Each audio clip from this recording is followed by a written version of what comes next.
आम्रपाली बौद्ध काल के इतिहास की एक ऐसी पात्र है जिसे सबसे खूबसूरत महिला होने का सौभाग्य प्राप्त है। अपनी जिस खूबसूरती के कारण आम्रपाली आज तक प्रसिद्ध है, उसी खूबसूरती के कारण आम्रपाली को बहुत अपमान सहना पड़ा। लेकिन अंततः यही खूबसूरती उसे आध्यात्मिक मार्ग पर ले आई। वर्तमान में बिहार राज्य का वैशाली जिला ही वह स्थान है जहां भारतीय इतिहास की सबसे खूबसूरत महिला आम्रपाली का जन्म हुआ। कहा जाता है कि आम्रपाली के असली माता पिता के बारे में कोई जानकारी उपलब्ध नहीं है। अपना लालन पालन करने वाले माता पिता को नवजात आम्रपाली एक आम के पेड़ के नीचे रखी हुई मिली थी। आम के पेड़ के नीचे मिलने के कारण ही उनके माता पिता ने उनका नाम आम्रपाली रखा। आम्रपाली में गजब का आकर्षण था। जब वह युवा हुई तो राज का हर व्यक्ति उनसे विवाह रचाना चाहता था। स्थिति इतनी विकट हो गई कि किसी एक से विवाह करने पर राजाओं के बीच युद्ध की स्थिति बन जाती और राज का गणतंत्र खतरे में पड़ सकता था। इसी दुविधा से निकलने के लिए एक दिन राज्य में सभा का आयोजन किया गया, लेकिन सभा में कोई निष्कर्ष नहीं निकल पाया। ऐसे में एक ऐसा फैसला सुना दिया गया जिससे आम्रपाली की जिंदगी नर्क के समान हो गई। उसे नगर बधू अर्थात वेश्या घोषित कर दिया गया, जहां उसे हर राजा और धनवान व्यक्ति भोग सकता था। आम्रपाली न चाहते हुए भी वैशाली की नगर बधू बनकर रहने के लिए मजबूर थी। उस समय राजगिरी जाते या वहां से लौटते समय भगवान बुद्ध वैशाली में रुकते थे। एक दिन भगवान बुद्ध के एक शिष्य आम्रपाली के द्वार पर भिक्षा मांगने आए। आम्रपाली आज तक केवल राजकुमारों और युवराजों को ही देखती थी। पहली बार उसने अनुपम सौंदर्य से लबरेज एक साधारण मनुष्य को देखा था। वह भिक्षु को अंदर ले गई और उनका पूरा आदर सत्कार किया। साथ ही कहा कि 3-4 दिन बाद वर्षा ऋतु शुरू होने वाली है, इस दौरान आप मेरे महल में ही निवास करना। यह बात सुनकर अन्य शिष्यों को बहुत बुरा लगा।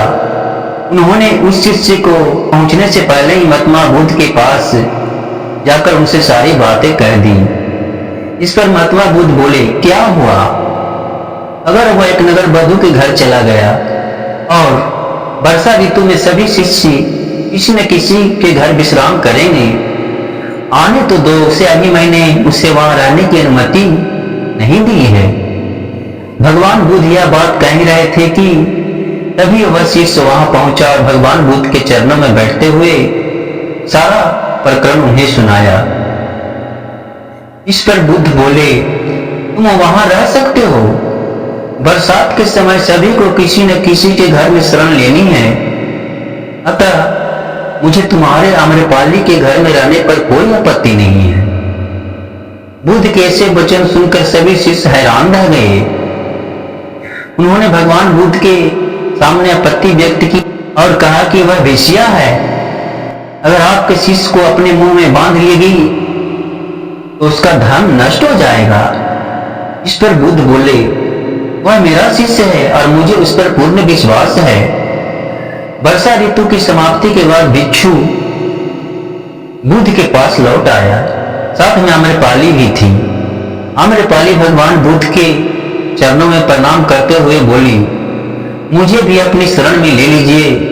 मैंने आपके भिक्षु को अपनी ओर आकर्षित करने का हर प्रयास किया, किंतु मैं सफल नहीं हो पाई। उसके आचरण से मुझे विश्वास हो गया है कि आपके चरणों में ही सत्य और मुक्ति का मार्ग है। मैं अपनी सारी संपदा भिक्षु संघ के लिए दान देना चाहती हूँ तथा आपसे अपने लिए भिक्षुणी संघ में स्थान मांगती हूँ। उसके समर्पण और मन में छुपे विरक्त के भाव को देखते हुए भगवान बुद्ध ने उसे अपने शिष्य बना लिया। बौद्ध धर्म के भिक्षु संघ में प्रवेश पाने वाली आम्रपाली पहली महिला थी। उनके भिक्षुणी बनने के बाद ही इन महिलाओं के लिए बुद्ध के चरणों में आने का मार्ग खुला, क्योंकि इससे पहले महिलाओं को भिक्षु संघ में सम्मिलित नहीं किया जाता था। दोस्तों, भगवान बुद्ध, बाबा साहेब डॉक्टर भीमराव अम्बेडकर एवं संत शिरोमणि रविदास जी जैसे महान महापुरुषों की कहानी को देखने के लिए इस चैनल को सब्सक्राइब, वीडियो को लाइक एवं ज्यादा से ज्यादा शेयर करें। नमो बुद्धाय।